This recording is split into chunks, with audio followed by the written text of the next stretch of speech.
বিষয় যতটুকু সহজ, অর্জন যতটুকু সহজ, রক্ষা করা বেশি বড় কঠিন।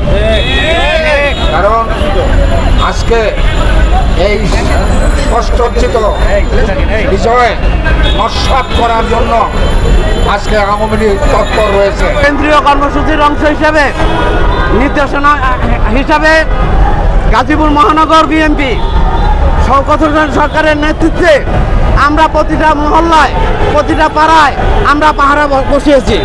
এখন 15ই আগস্টে আওয়ামী লীগ যেন কোনো বিশৃঙ্খলা করতে না পারে তার জন্য সতর্ক দৃষ্টি আমাদের সকল নেতাকর্মীরা রাখতেছে। তারা কোনো প্রকার বিশৃঙ্খলা করলে দাঁত ভাঙা জবাব দেওয়া হবে। আমরা রাজপথে থাকবো, আমাদের এইভাবে বিভিন্ন থানায় আমরা এই কর্মসূচি অব্যাহত রাখবো। যদি কোনো দুষ্কৃতিকারী আওয়ামী সন্ত্রাসীরা যদি কোনো বিশৃঙ্খলার সৃষ্টি করে তাহলে আমাদের নেতাকর্মীরা তাদেরকে ছাড়বে না, তাদেরকে ধরে রাখবে, তাদেরকে প্রশাসনের হাতে তুলে দিবে, তাদেরকে দাঁত ভাঙা জবাব দিয়ে দেওয়া হবে।